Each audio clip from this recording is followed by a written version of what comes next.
თუ ბოლო დღეების განმავლობაში ერთხელ მაინც გისარგებლიათ ფილარმონიასთან არსებული ამ გადასასვლელით, აუცილებლად შენიშნავდით ათობით სამეთვალყურეო კამერას. ეს კამერები იმაზე ჭკვიანია, ვიდრე უსაფრთხოების დაცვა სჭირდება.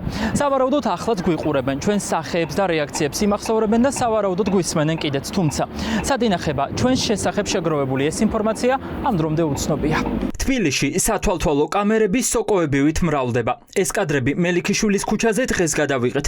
ფილარმონიის დიდი საკონცერტო დარბაზის წინ რეჟიმს მოქალაქეების ტოტალური კონტროლი აქვს გამოცხადებული. ყველგან კამერებია. იღებენ და სავარაუდოდ გვისმენენ კიდეც, თუმცა როცა საქმეზე მიდგება, ჩანაწერები ქრება.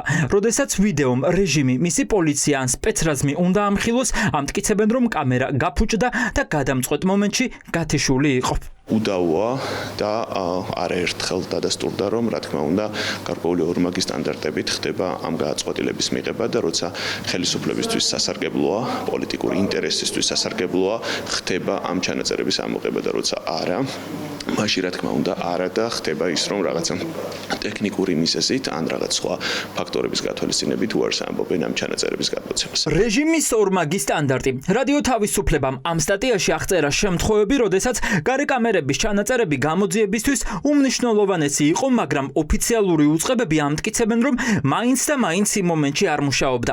მაგალითად, გურამ როგავაზე თავდასხმის დროს რუსთაველზე შინაგან საქმეთა სამინისტროს, მერიის და სხვა ძალოვანი უწყების კამერები გათიშული იყო. ეს კი უკვე ანზორ ჩუბინიძის წერილია. სახელმწიფო დაცვის სპეციალური სამსახურის უფროსი ამტკიცებს, რომ სტრატეგიულ ობიექტთან, სადაც ყოველი აქციის დროს სპეცრაზმის განთავსების ბაზაა, კამერები გაფუჭებული და გათიშულია. წერილში, რომელსაც რადიო თავისუფლება ასაჯაროვებს, დაუჯერებელ ამბავს ვკითხულობთ, რომ შენობა, სადაც სპეცსამსახურებია განთავსებული და საიდანაც შეიძლება ირაკლი კობახიძის რეზიდენციის ეზოში მოხვდე, არათუ შიდა, არამედ ქუჩის კამერებიც არ მუშაობს. თუ სამოქალაქო აქტივისტისთვის ჯარიმა გამოსაწერი, მაშინ სავარაუდოდ იტყვიან, რომ მტკიცებულება ოპერასთან დამონტაჟებული ამ კამერიდან ამოიღეს. თუმცა, თუ გადაცდომაში პოლიცია ამხილებული, არ არის გამორიცხული თქვა, რომ ეს კამერა უბრალოდ ბუტაფორია.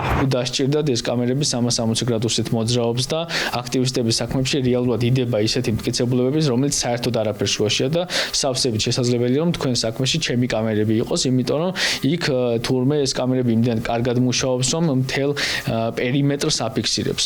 რა თქმა უნდა, ეს აჩენს პირველ რიგში დაუცველობის განცდას, იმისა რომ შენ არ ხარ არაფრისგან დაზღვეული. კამერა მაშინ მუშაობს, როდესაც რეჟიმს ჭირდება. ეს არის პრაქტიკა, რომელსაც ოცნების მმართველობა გვიჩვენებს. ყველგან კამერებია, სადაც ხალხმრავალი აქციები იმართებოდა. ჭკვიანი კამერები დაამონტაჟეს რესპუბლიკის მოედანზე. კამერებით აღჭურვეს კოსტავას ქუჩაც, სადაც უკვე 4 თვეა საზოგადოებრივი მაუწყებლის მცველები საღამოობით იკრიბებიან და მარშით რუსთაველისკენ მიდიან. არსებობს ადამიანის უფლებების სტანდარტები, რომლებიც ძალიან ფრთხილ გამოყენება და ძალიან იშვიათ შემთხვევაში გამოყენებას უშვებს ამ ტიპის სათვალთვალო ტექნიკის და შესაფასებელია ჩვენ შემთხვევაში აი ეს გამოყენება რამდენად არის თანხმედრაში ადამიანის უფლებების და კონსტიტუციის სტანდარტებთან. რამდენიმე კვირის წინ პარლამენტის ფასადზე ათობით კამერა იყო დამონტაჟებული, თუმცა დღეს რუსთაველის გამზირს ორი მბრუნავი თვალი აკონტროლებს.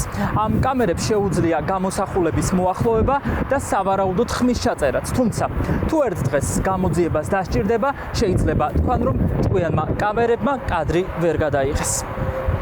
პარლამენტის გარშემო ყველა ქუჩაზე და მთავარ გამზირზე ჯამში 50-ზე მეტი კამერაა დამონტაჟებული.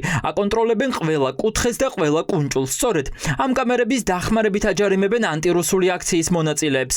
შინაგან საქმეთა სამინისტრომ 28 ნოემბრიდან დღემდე 9 მილიონზე მეტი დახარჯა იმისთვის, რომ თბილისი ციხის საკნად გადაექცია. თუმცა არის შემთხვევებიც, როცა მოქალაქეებს აჯარიმებენ, მაგრამ კადრებში არაფერი ჩანს. ჩემს სამეგობრო წრეში მყავს ადამიანები, რომლებიც ამჯერ 4-ჯერ დააჯარიმეს და ყველაზე საინტერესოა, როდესაც ურეკავენ მათ ეკითხებიან, თქვენ ხო ნამდვილად იყავით ამ დღეს რუსთაველის გამზირებზე და ნამდვილად გადაკეტეთ ქუჩა. ჩვეულებრივი ნონსენსია, მაგრამ სამწუხაროდ ეს ნონსენსი ჩვენი აი ბოლო თვეების განუყოფელი ნაწილი იქცა. ამ კამერებს დიდი პერიმეტრის კონტროლი შეუძლია. არ აქვს მნიშვნელობა მზეა თუ წვიმს. 5 წლის წინ ჩინეთში წარმოებულ ამ კამერებს სახის ამოცნობაც შეუძლია, თუმცა ოფიციალურ უწყებებს ამ დრომდე არ განუმარტავთ, რა მეთოდებით ხდება კადრების დახარისხება და შენახვა.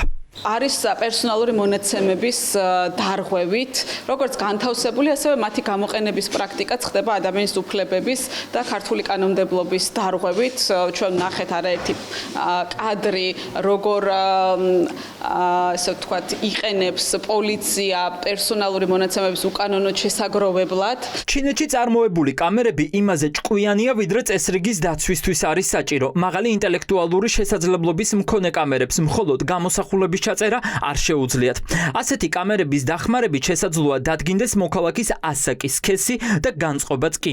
ანუ თუ ვინმე გაბრაზებულია ან ბედნიერია, კამერას შეუძლია აღიქვას და დაიმახსოვროს. იურისტების განმარტებით, ასეთი ტიპის კამერების უკონტროლო გამოყენება ადამიანის უფლებების დაცვის სტანდარტებს ეწინააღმდეგება.